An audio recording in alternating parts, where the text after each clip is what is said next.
Steve here coming at you for Banner Knowledge Bowling's next Pro Tip Tuesday. But I have that request. Please subscribe, like, share, and keep the comments coming. They've been great. Let's grow the channel. Let's spread the knowledge. Okay, let's jump into it. This is part 4 of targeting, and I want to talk a little bit about last week and then go into making the actual moves this week. Last week I was asked a great question with regards to body position, and that's all I was trying to get across last week was body position and not making the actual moves. And I discussed using the slide foot, the big toe side, and my heel to increase the launch angle. So I talked about a 2, a 4, and a 6 board move looking at the same target at the arrows, and as I moved those 3 angles over, 2 boards equals 1 angle, I would increase the heel so that I would go down that target line. And I was asked, well, do you drift when you do that? Do you go left or do you go right?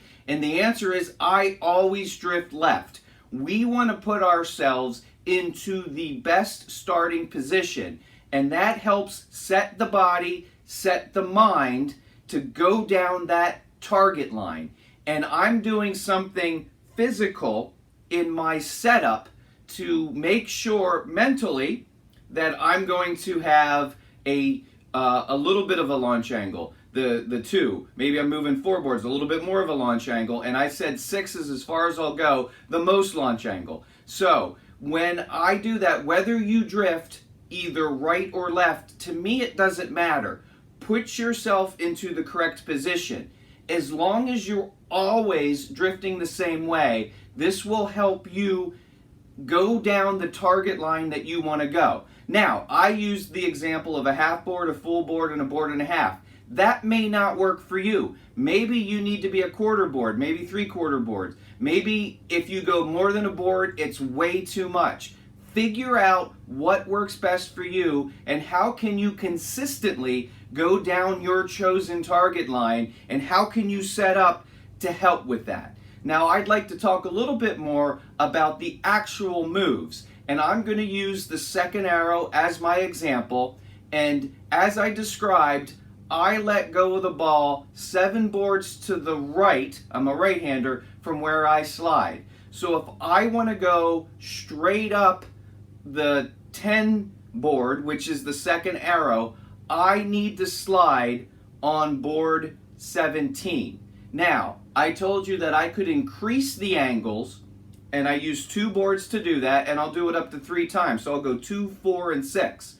So if I want to play targeting the second arrow, and I move over 2 boards, I need to slide on board 19, and when I let go of it 7 boards to the right of board 19, I'm going to let go of it on board 12. Now it's going to continue at an angle over the second arrow a little bit towards the 10 pin.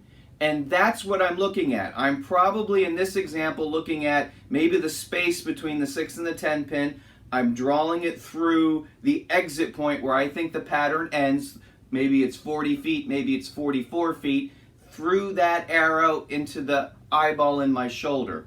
Now, if I move over, if I make the 4 board move, now I have to slide on board 21 to play 10 with that thing. If I do that, if I slide on board 21, I'm going to put the ball down 7 boards to the right of that. So now I'm going to put down the ball on board 14, and it's going to have a steeper angle as it goes over the second arrow towards the 10 pin. So now my visual probably moved over somewhere to the middle of the 10 pin, maybe the right side of the 10 pin, through that second arrow to right through the bowling shoulder. If I do 6 boards over, now I'm sliding on board 23, and you can see where now I have the steepest angle as I go over the 10 board towards my visual target, which is probably the middle to the right side of the 10 pin. So you can see by me playing just board 10 at my visual target,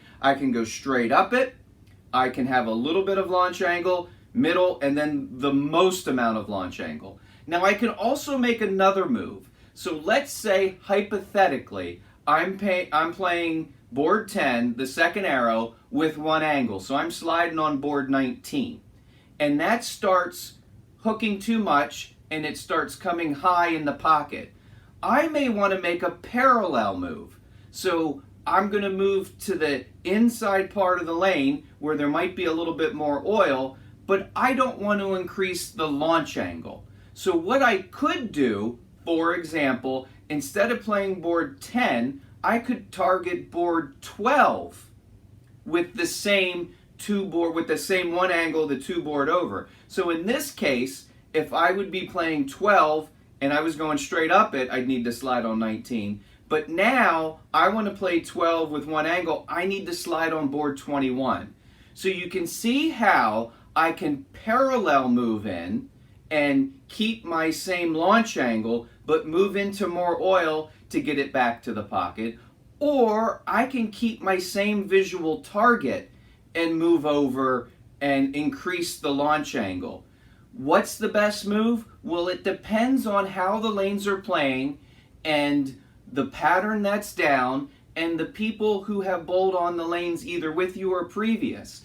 If there is a lot of good friction to the right, increasing the launch angle may work great for you.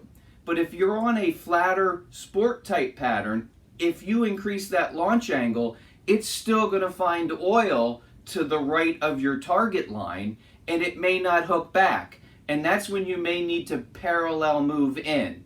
So when we talk about lining up and we talk about targeting, we want to make sure we get our bodies in the right position to throw it down the right target line. That's why I do the visual. I look at the pins, I go through the exit point, and I look at my target line. And then I also put my body in the correct position so I have the correct launch angle, whether it's straight up the board, a little bit of angle, all the way to a lot of angle. You can move just the angle, you can increase that launch angle, or you can make a parallel move.